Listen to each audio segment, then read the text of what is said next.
அண்மை செய்தியை பார்த்துக் கொண்டிருக்கிறோம். சென்னை கீழ்ப்பாக்கத்தில் உள்ள கல்லறையில் நடிகர் ராஜேஷின் உடல் ரஷ்ய நாட்டு முறைப்படி அடக்கம் செய்யப்பட்டது. ராஜேஷின் அம்மா, அப்பா மற்றும் மனைவி ஆகியோரின் உடல்கள் அடக்கம் செய்யப்பட்டுள்ள கல்லறையிலேயே அவரது உடலும் தற்போது அடக்கம் செய்யப்பட்டிருக்கிறது. ரஷ்ய நாட்டு முறைப்படி ராஜேஷின் உடல் அடக்கம் செய்யப்பட்டிருக்கிறது. இந்த காட்சிகளை நாம் பார்த்துக் கொண்டிருக்கிறோம். கூடுதல் தகவல்களை எமது செய்தியாளர் சிவபிரகாஷ் வழங்க கேட்போம். சிவபிரகாஷ், விரிவான தகவல்கள். வணக்கம்.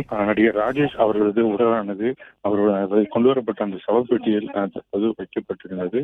அந்த சவப்பெட்டி அவரது உடலை அடக்கம் செய்வதற்கு ஏற்கனவே தயார் செய்து வைக்கப்பட்டதுல அந்த சமாதியினுள் தற்போது வைக்கப்பட்டு உள்ளே அனுப்பப்படுகிறது. இந்த அவரது உடலை பொறுத்தவரையிலும் அவரது உடலை எப்படி எங்கு நல்லடக்கம் செய்ய வேண்டும், அந்த முறை எப்படி இருக்க வேண்டும் என்பதையெல்லாம் ஏற்கனவே அவர் தெளிவாக அனைத்தையும் திட்டமிட்டு வைத்துவிட்டு தனது இறப்பு நேரும் போது இப்படிதான் அனைவரும் செயல்பட வேண்டும் என்பதனை ஏற்கனவே கூறியிருந்தார். அந்த வகையிலேயே இன்று தற்போது கீழ்ப்பாக்கம் கல்லறைக்கு கொண்டு வரப்பட்டிருக்கக்கூடிய அவரது உடலானது அவர் அந்த சவப்பெட்டியில் வைக்கப்பட்டிருந்த உடல் தற்போது அவர் ஏற்கனவே கட்டி வைத்திருந்த அந்த சமாதியினுள் தற்போது வைக்கப்பட்டு வருகிறது. இதில் அந்த சமாதிக்குள் அந்த சவப்பெட்டியை உள்ளே வைத்தபோது ஏற்கனவே அதற்குள் இருந்த சிறிது கல் மற்றும் மண் ஆகியவற்றின் காரணமாக அந்த சவப்பெட்டியை உள்ளே தள்ளுவதில் சில சிரமம் ஏற்பட்டது.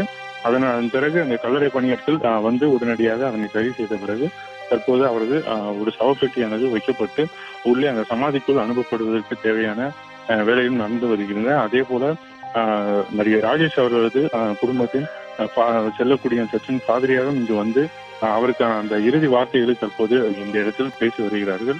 நடிகர் ராஜேஷை பொறுத்தவரையிலும் அவர் ஒரு தங்கமான மனிதர் என்பதும் நல்ல குணம் படைத்தவர் என்பதும் ஏற்கனவே அறிந்திருக்கும் என்றாலும் அவர் தன்னுடைய உறவுகளிடம் எப்படி இருந்திருக்கிறார் என்பதை இந்த இடத்திற்கு வந்திருக்கக்கூடிய அந்த கூட்டமும் அதே போல இப்போது வரையிலும் தொடர்ந்து சிந்திக் கொண்டிருக்கக்கூடிய அந்த கண்ணீர் துளிகளுமே நமக்கு தெரியப்படுத்துகின்றன. அந்த அளவிற்கு அவரது இழப்பை நினைத்து இன்னும் அந்த துக்கத்திலிருந்து கடந்து வர முடியாமல் அவரது குடும்பத்தினர் இந்த இடத்தில் கூடியிருந்து தற்போது தொடர்ந்து அழுத வண்ணமாகவே இங்கு இந்த இடத்தில் இருந்து வருகின்றனர். அந்த வகையில் தான் அவருடைய உடலானது தற்போது அந்த சவப்பெட்டிக்குள் வைக்கப்பட்டு அவர் ஏற்கனவே அந்த கட்டி வைத்திருந்த அந்த சமாதிக்குள் தற்போது அனுப்பப்பட்டு வருகிறது.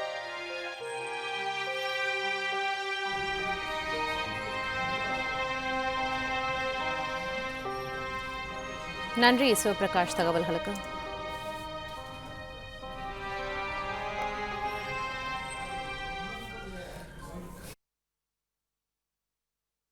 பிளே ஸ்டோர் மற்றும் ஆப் ஸ்டோரில் இருந்து பாலிமர் செயலியை QR கோடு மூலம் பதிவிறக்கம் செய்யுங்கள்.